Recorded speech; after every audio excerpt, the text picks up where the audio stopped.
नमस्कार। हम विश्लेषण कर रहे हैं आने वाले साल 2026 के। ये विश्लेषण करने से हम ये जानने की कोशिश करेंगे कि ये अगला वर्ष 2026 आपके लिए कैसे आने वाला है। 2025 थोड़ा विकेट गया सबके लिए, थोड़ी परेशानियां लेके आया, थोड़ी सी चीजों में क्षमताओं में कमियां करके दी लोगों को, और उतार चढ़ाव तो बहुत सारे दिए पूरी दुनिया भर में सभी को। लेकिन ये 2026 कैसा जाएगा, ये हम राशि अनुसार समझेंगे। आज विश्लेषण करेंगे धनु राशि के लिए 2026 साल कैसा जाने वाला है। तो 2026 में धनु वालों के लिए अपने घर और अपने काम कैरियर के बैलेंस बना के चलने और रिश्तों में बहुत आगे बढ़ाव ग्रोथ का साल है ये। शनि आपके चौथे भाव में है, इसलिए घर पर, परिवार पर, जिम्मेदारियों पर, भावनात्मक स्थिरता पर और प्रॉपर्टी वाहन से जुड़े मामलों पे भी गंभीरता और संभाल आएगी और संभालना होगा। गुरु साल के पहले हिस्सों में बृहस्पति जो है हमारे, वो पार्टनरशिप को स्ट्रॉन्ग करेंगे और मध्य में यानी साल के आधे में फाइनेंस और जो आपके किसी के साथ कोई कहते हैं रिलेशन बन रहा है या क्लोजनेस बन रही है या नजदीकियां बढ़ रही हैं, उसमें बदलाव करेंगे। और अक्टूबर में आपका भाग्य, उच्च शिक्षा, यात्रा, धर्म, ऐसी चीजों को बहुत आगे बढ़ाएंगे। यानी ये साल बहुत बड़ी चीजें लेके आपके लिए आ रहा है। और नवंबर के आखिर में तो राहु केतु भी घर बदल रहे हैं, जो ये आपके अंदर धन और के घर के जोड़ेंगे और शिफ्ट होगा। इसलिए इनकम पे, आपके बोलचाल पे, आपकी पूरी पैसों की आदतें, फाइनेंशियल आदतों पे ध्यान केंद्र में कर सकते हैं। शनि मीन राशि के चौथे भाव में होंगे। ये है माँ का घर, अंदरूनी शांति का, प्रॉपर्टी का भी, थोड़ी भावनात्मक स्थिरता का भी। यहाँ शनि घर की जिम्मेवारियां बढ़ाते हैं, आराम थोड़ा कम करने देते हैं, और जहां तक हो सके ना, ये हमेशा ये देखते हैं कि बहुत दूर तक आपका जो भी फोकस है, जो लॉन्ग टर्म है, उसमें बहुत स्थिरता देते हैं। बृहस्पति गुरु की बात बोले तो वो मिथुन राशि में है, आपके 7वें भाव में आएगी वो। और जून के बाद वो कर्क में चले जाएंगे उच्च के होके, जो आपका 8वां भाव होगा। और 31 अक्टूबर को तो वो सिंह में चले जाएंगे, जो आपका 9वां भाव होगा।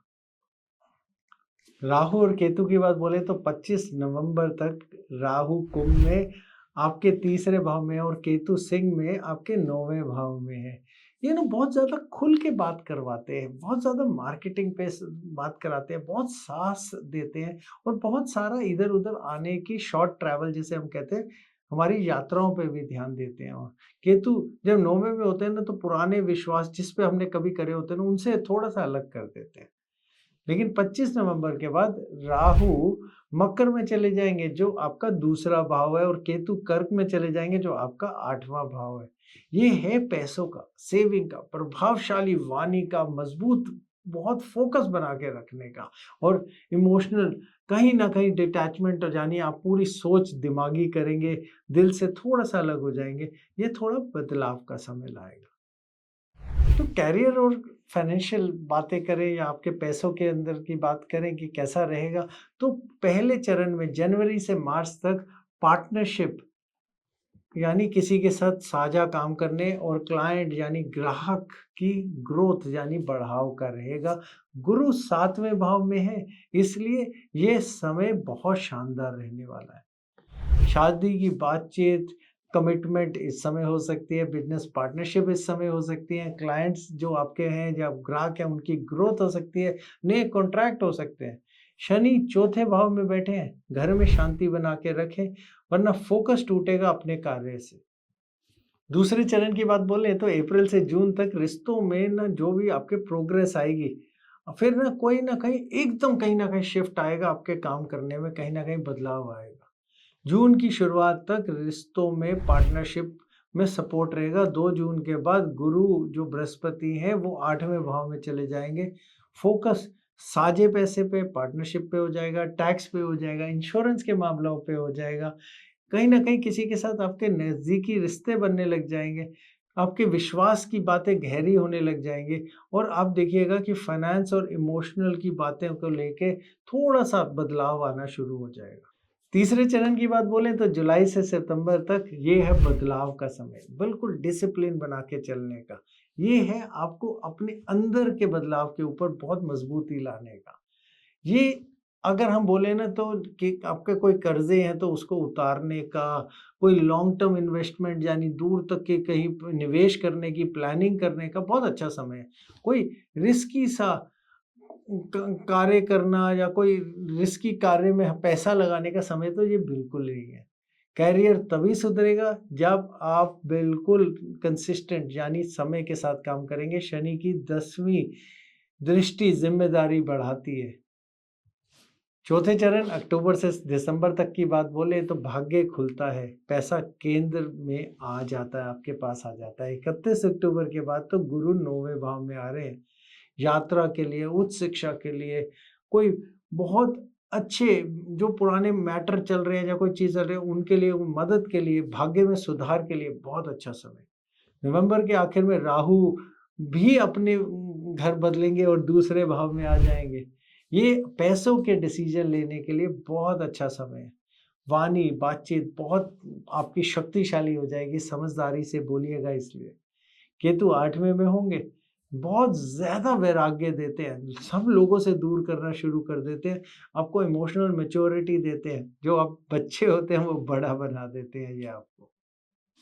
रिश्तों की बात बोले ना, बहुत अच्छा साल जाएगा, ये बहुत अच्छा रिलेशनशिप वाला चरण है। जनवरी से जून तक तो गुरु 7वें में बैठे हैं, बहुत जो भी आप किसी को कोई शब्द या कमिटमेंट देंगे उसको पूर्ण करा देते हैं। साल के मध्य में ट्रस्ट और इमोशनल बहुत ज़्यादा गहराइयाँ बढ़ा देंगे उसमें। कहीं न कहीं ये आपको इनसिक्योरिटी जो आपके अंदर के शक आता है उसको शांत रखते हैं और सँभाल के रखते हैं और साल के आखिर में कहीं न कहीं ये आपको स्थिरता भी देंगे। पैसों की बातचीत महत्वपूर्ण होगी, पारदर्शी रखिएगा। स्वास्थ्य की बात बोले ना, शनि की दृष्टि है पहले भाव के ऊपर। यहाँ पे रूटीन बनाना बहुत ज़रूरी है, कब सोना, कब उठना बहुत ज़रूरी हो जाएगा। बिल्कुल सीधा पोस्चर यानी सीधा बैठना बहुत ज़रूरी है क्योंकि ये पीठ की दर्द भी दे देते हैं क्योंकि चौथे भाव के अंदर कहते हैं पीठ आती है। यहाँ हम ये बात बोले कि तो आपको अपने स्ट्रेस की मैनेजमेंट यानी अपने आप के काम उठना, काम करने की मैनेजमेंट बहुत ज़रूरी है। रोज़ हो सके तो वॉकिंग करिएगा, कोई सरल योगा भी ले लीजिए आसान वाला, बहुत अच्छा रहेगा आपके लिए। उपाय आपके लिए ये रहेगा कि गुरुवार के दिन आपको मंत्र का जाप करना है, ओम गुरुवे नमः 108 बारी और अगर हो सके कोई भी पीले चने या हल्दी को दान में दीजिए और अगर हो सके घर के अंदर साफ-सफाई रखिएगा, थोड़ी शांति बना के रखिएगा। आपके लिए अच्छा रंग, शुभ रंग है पीला या केसरिया भी और लकी नंबर आपके लिए है 3।